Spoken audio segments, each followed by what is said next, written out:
If you're watching this video right now, it probably means that you just had one of the worst days of your career and possibly one of the worst days of your life. Before we get into anything else, I just want to make sure you understand that you're not alone and that I'm here for you. Today, we're going to be talking about what to do when you just got laid off.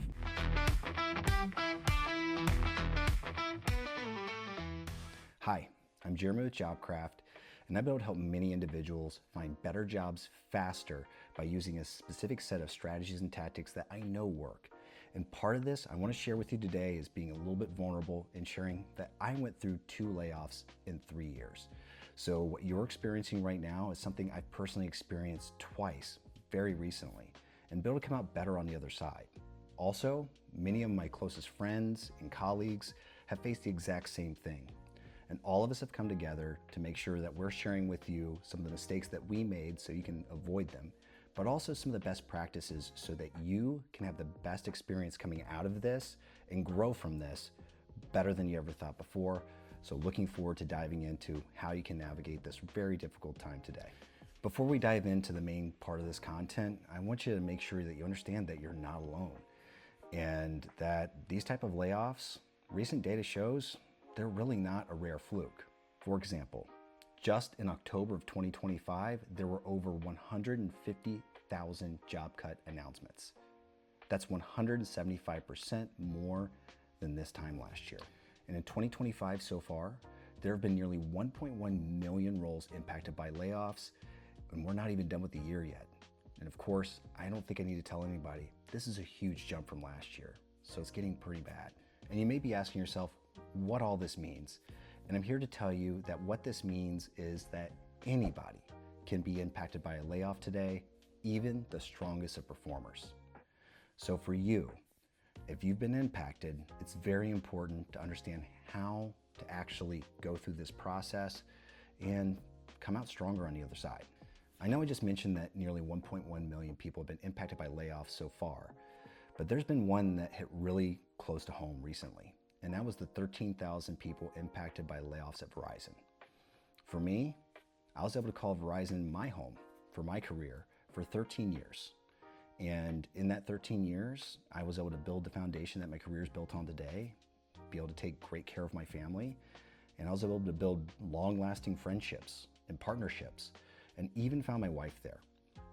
So for my friends who are impacted at Verizon, my heart goes out to you especially, and this is something that I'm making specifically to help you through this very difficult time. Because I know many of you were there for 10 years, 20 years, many of you were called lifers. And for anybody, whether you're with Verizon or not, coming out of a 10-year, 20-year, or even longer career at one place, it's very challenging getting into this current job market, but that's part of what this video is about, is how to adapt to that and how to get the most out of it today. So as we jump into this, the number one thing I'm going to tell you that's so important for you to do, whether you learn this news yesterday, today, last week, last month, wherever you may be, is that it is important to do what a good friend of mine calls embracing the suck. The translation for that is basically give yourself time to process what just happened. Anytime you have some type of life-altering event, something massive, just like this layoff, you really have to give yourself some grace and some time to process this. The reason why I express the importance of giving yourself time to process this is as you do jump back into a job search and as you're trying to find that next role, you want to make sure you're at your best. And one of the biggest mistakes that I made during the first time that I got laid off was that I did not give myself that grace and I did not give myself that time to process this. And unfortunately, I caused some serious missteps. When you face some type of event like this, often it does shake your confidence, and yeah, it can be a little bit scary. So when you're trying to enter these conversations with potential new employers or with networking, that really is like a dark cloud hanging over you. And you want to make sure you can show up as genuine, authentic, and the confident person that you are, because whoever you may be, you have a lot of value to bring.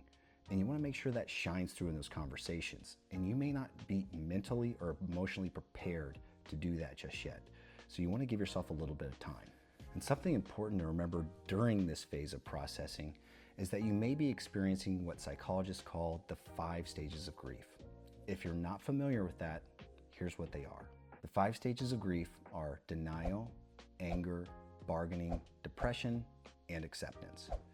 So with these 5 stages of grief, I want to let you know that they don't always work as a linear path. You don't always go from one right to the next and following through in order. These are things that you may experience at different times, and they may also be cyclical.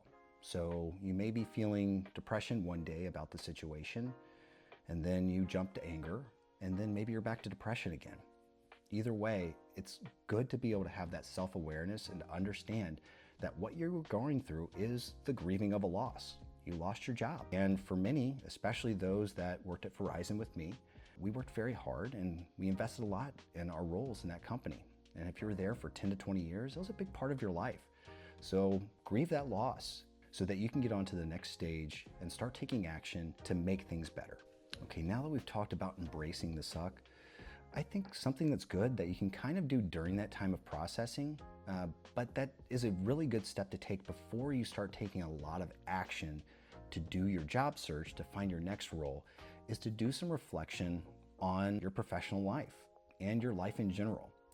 And what I mean by that is you kind of want to take an inventory of the things that you really enjoyed about your job and the things that were really good in your life during that time, but also think about the things that maybe weren't so good and the things that maybe your life was missing during that time. Something else that is very common for a lot of people in today's environment is they struggle with work-life balance. And something that the fact that a layoff actually brings to you is maybe a little opportunity to slow down for a moment and refocus on what's really most important in your life. Those things are great and they can open your eyes a little bit broader to some different things, but most importantly, it gives you a chance to take a step back and start thinking about what you really want in your next role. What are the things that you're willing to accept in that next role? And what are things that you're going to actually draw a line in the sand and say, I will no longer accept in my professional life? What I'd like to say this is a way of you being able to have an opportunity to reset your professional boundaries. Now, that's something, at least in my experience, has been great. Resetting my professional boundaries has been able to rebalance my life and have me have more time with my children and with my family than I've ever had before, while also being productive at work. It's also helped me figure out something with my own identity. I used to identify so much of myself with my professional work. Now I am able to separate that quite a bit more. I am a whole person. I am not just a professional business person in this specific role, but I am a father, I am a brother, I am a husband, I am all these different things, and able to dive into that. So for yourself, take the time to step back, look at your life objectively, and think about what do you really want in your next role, and what are some things that you want to avoid. I'm certain that if you reflect back on your career at wherever you came from, that you can see some things that you really enjoyed and that you really want to see in your next role, and also some things that you absolutely want to avoid and want to make sure that you never do again. And with that, I do want to give a little caveat and say that no matter where you go, it's not going to be perfect. So just give yourself some grace on that one and to understand what are your true, absolute must-haves and 100% never going to do again. Those are things that are important. If you've had the time to process this and do a little bit of reflection on the things that we discussed, then it's really time to start to take action. And I will tell you the top thing to focus on when you're beginning this job search is networking. Now with networking, there are multiple layers to this, but the one thing I can tell you for sure is this is the #1 way to find your next job.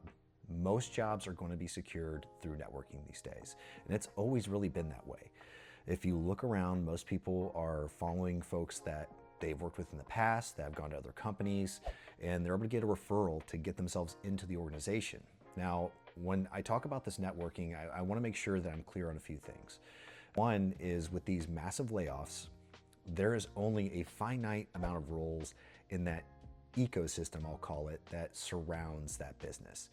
Many of the people that are impacted just like you, they have some similar contacts. There's only so many competitors, so many partners, so many adjacent companies that people work with that you can contact and reach out to. And at some point in time, that will dry up. So my recommendation is not to wait too long to begin this networking, but to be very specific and strategic on how you approach it. Now, a good place to start may not be actually reaching out externally. When we talk about networking, don't forget about your more immediate network and support system that you have around you. Think about maybe your immediate supervisor or boss right now, or the immediate coworkers that you have, whether they're impacted or not. Reaching out to them can be very helpful. Something that I found to be very helpful and something I've suggested to others is that if you did have a really good relationship with your most recent manager, reach out to them and ask them some questions.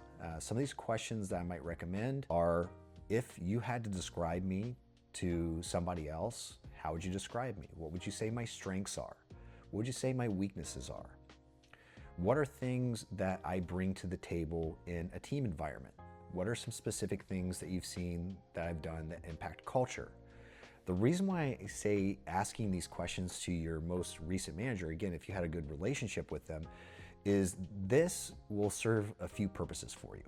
One, I do believe it's going to help boost your confidence. Again, you just took a massive blow. Sometimes that hurts your confidence when you just experienced a layoff, and you need to kind of kickstart that confidence again. This is going to help give you some good, positive feedback. That's going to help kickstart that confidence, but also it's going to help you formulate your talk track for when you start to get into those interview settings, or if you start to write some cover letters, or reaching out to other people about jobs that you want to speak with. When you're reaching out to people about a job, you need to be able to tell your story in a very concise manner, in a very powerful way.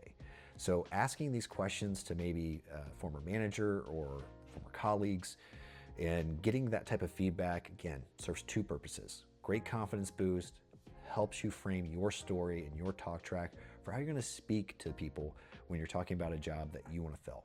Now, again, with networking, this can be your fastest ticket to another role. And with networking, that means you need to start kind of branching out and touching base. Now, this can be a little difficult and a little bit challenging because when you're reaching out to folks, you may have not spoken to them for years, or maybe you've never spoken to them at all. So what I might recommend doing is seeing if you can engage others to kind of refer you in to a conversation with other people. For instance, I kind of go back to that example of if you had a really good relationship with your manager, you could point out that, hey, I actually saw that there was a position open with this person at their company, and I believe you two used to work together. Would you mind introducing me to them? This kind of softens the conversation a little bit and also allows this person that is here really to help you to be able to give you a leg up and say, hey, I've got this great person that unfortunately they just were caught up in the most recent layoff, but they're looking for an opportunity. It looks like you have an opportunity. I think it'd be great for you two to speak. That could be a great way of you connecting with others, is engaging your more immediate network and the people you're more comfortable with to help you bridge the gap and create new connections or create new conversations. It's very challenging getting to these conversations sometimes, especially when you just received that shock of the news that you're being laid off. So when you're getting into these conversations, make sure that you're mentally preparing yourself and emotionally preparing yourself to ensure that you're coming from a place of confidence, eagerness, and not desperation or fear. It's totally understandable to feel that fear and to possibly feel that desperation because you've been doing this job you were doing for quite some time, and all of a sudden you were told that you're no longer going to be doing it anymore.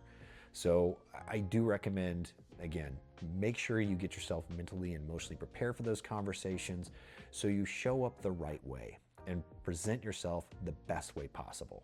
Again, with networking, this is something that I will tell you that you're going to notice very quickly is that there are so many people out there that are willing to help you and willing to support you. Now, some people, they may have a position within their company that may be a good fit for you that you can immediately speak to, which would be fantastic, but that isn't the only type of person you should be networking with. You should be networking with folks that maybe you had a really good working relationship with and you haven't spoken to for a while. Now you actually have a little bit more time available to actually speak with these people. Schedule some time, meet with them, see how they're doing. Ask them what's going on in their world. Focus on them first And then the conversation a lot of times will naturally work its way into the realm of, hey, I just experienced this layoff, and if there's any help that you can provide me, please do. It's a really nice way to do that, because something that can be a bit of a challenge with networking is that if you only reach out to people when you're in need, that's something that typically doesn't work out so well. So kind of framing it in a different way, making it more about genuine connection and asking about them and how they're doing can be very helpful. And once again, engaging your immediate network to help you build those connections or help bridge that gap for those conversations can be very useful. But once again, this is the #1 way of you to be able to find another job. It's not the only way, but it's the first way I'd recommend checking out. And again, throughout your whole job search, this is part of the strategy that you should keep going. Network, network, network, talk to folks. And I know it can be a little bit odd sometimes telling people about your situation, but don't be afraid to be vulnerable and tell folks what has happened. Because if you do, I will have to reinforce this a couple times, but so many people are gonna be willing to help. I mean, myself, that is how JobCraft started, was I was helping people that were in this very situation find a new job. And that's something that I found a passion for. And something I found when I was in that situation is everyone I reached out to were all willing to help. Everybody was willing to help. So don't be afraid to reach out to others. Don't be afraid to ask for help. And with your immediate network, let them help you. Trust me, they want to do it. You really need it. And it's something that's only going to help you get a new job faster and cut down the time of you having to deal with the challenges of the job market and, unfortunately, unemployment. Now that we've actually acknowledged that networking is the #1 thing to focus on and the #1 way that you can find a new job in this or really any environment, it's important to think about the next phase of this job search that you most likely are going to get into, which is going to be applying for jobs online. Now, applying for jobs online, there are some things today that are better than they ever were before. There's more job boards available out there, and it's easier and more accessible than it ever has been. However, there's also a little bit of a downside to today's environment, and it's not really a little one, it's a big one. It's the fact that there are a couple things that can work against you in your job search. Now, I shared in one of my previous videos some kind of alarming data about the conversion rate for applications to interviews. And what that was 2%. It was basically only 2% of all applications actually result in an interview. So when you hear that, especially being as someone who was recently laid off and entering the job market, that number seems really scary. Now, I want to make sure you understand that going into this environment, this is the reality of today. Most jobs are found online. Again, networking has always been a tried and true way of finding a job, but when we're applying for jobs, you're finding them on the internet, you're applying on the internet, and with that, there are different types of technologies that are at play that recruiters are using that unfortunately can work against you if you don't properly understand them. Those pieces of technology are ATS, which means Applicant Tracking System, which is the basic system that just about every recruiter uses to begin to screen candidates out of the process before they begin inviting people to interview. So again, that's ATS, Applicant Tracking Systems. That's the #1 technology at play that you need to have an understanding of. And I have a great video linked in my description, actually by a friend of mine who is another YouTuber. His channel name is Dad the Engineer, and I think he does a fantastic job of breaking down what an ATS system is, how it works, and a little bit about how you can navigate around it. Also, I've put together a 3-part series called Beat the Bots, which actually walks you through how to navigate various ATS and AI tools to be able to get your resume seen more frequently and get more interviews. Now again, the conversion rate, going back to the data, only 2% of applications result in an interview. So for you, if you're doing really well with this, your number could be upwards of 10%. But I want to make sure that you have that realistic level understanding, because at 2%, it can be very difficult. And for me personally, I think my conversion rate was roughly around 5%. And this is with me starting to learn those tools and slowly incorporating them into my search. Now I know, and I know better, but looking through my former data, around 5% is where I'm at. Not saying that you're gonna be at 5%, not saying you're gonna be better, not gonna say you're gonna be worse, but that's something to understand about the reality of today. Speaking of the reality of today's job market, that's something I wanna make sure you're prepared for is, unfortunately, this next tip, I know it's not gonna sound great, but you really need to take it in and understand it and prepare yourself.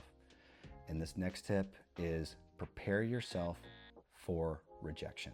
Now, again, I just shared only 2% on average today of applications actually get accepted for an interview. So what that means is as you begin your job search journey and you start applying for roles, you may very closely match the role with your experience and skill set. This may seem like something that's an absolute slam dunk for you.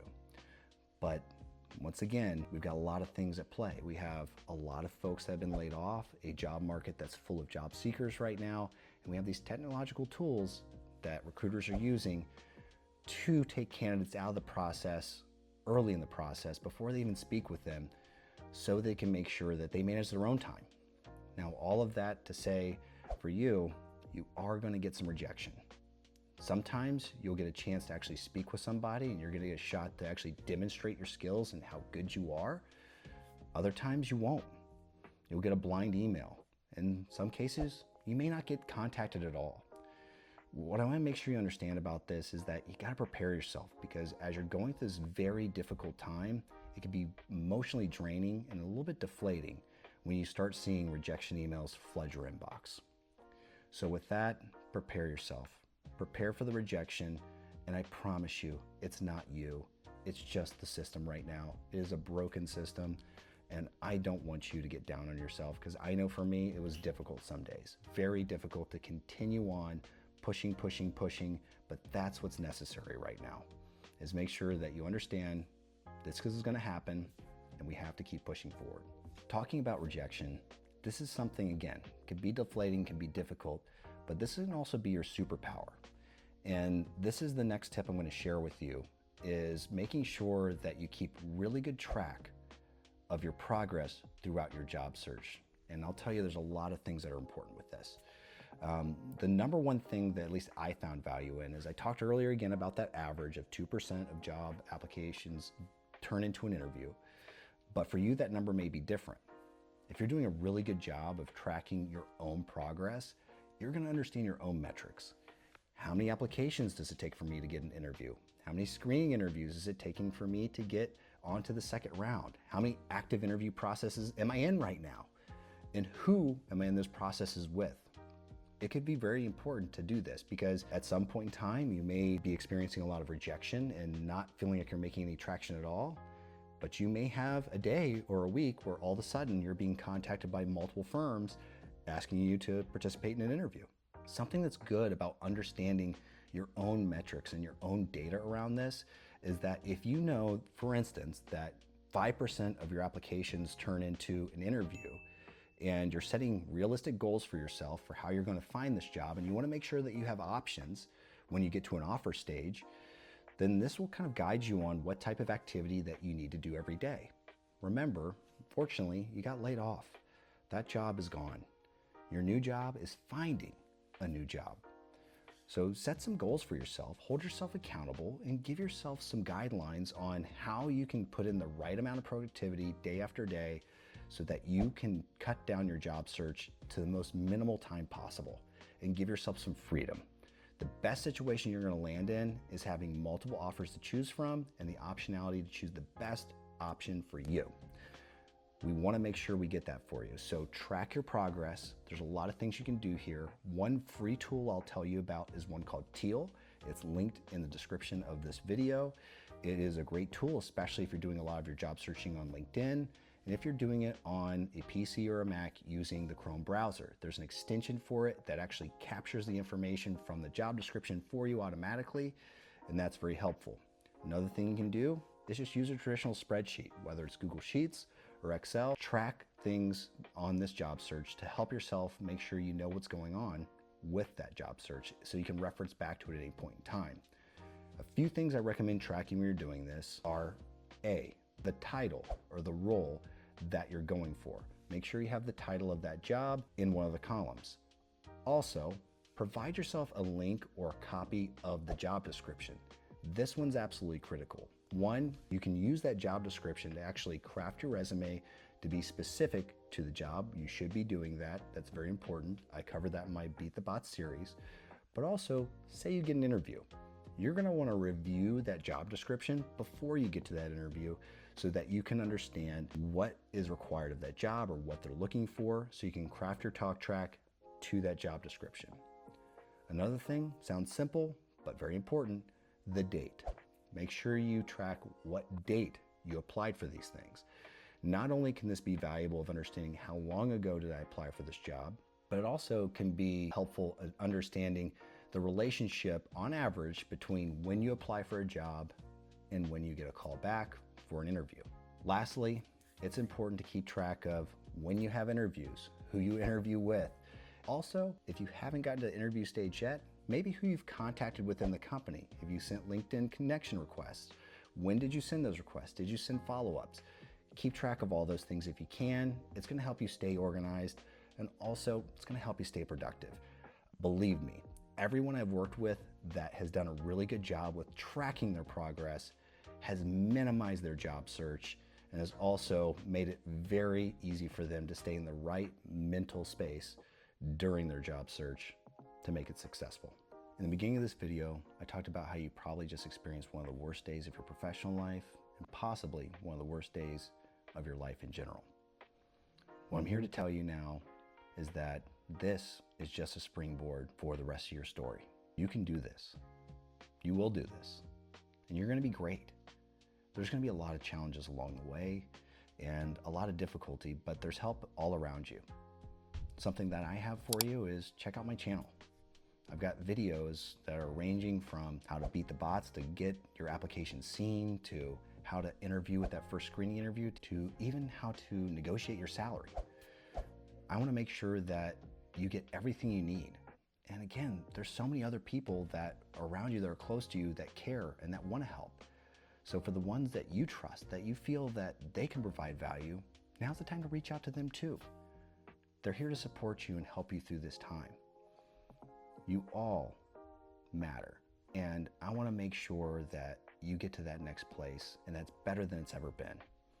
This can be something very challenging, but it can also be that quantum leap in your life to the next best thing, the thing that's going to make things better. I know for me personally, when I faced this twice, each time I was able to come out in a better position than I was before. And my family got the benefit from that as well. And that's all I want for you. So thank you so much for watching this video. Please check out some of my other content just to help you out.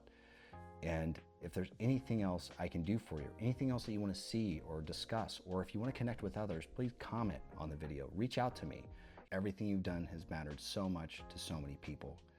And regardless of the company that you work for, recognizing that and acknowledging that and what has happened, you have so much value to bring, and we can't wait to see where you land. Till next time, we'll see you soon.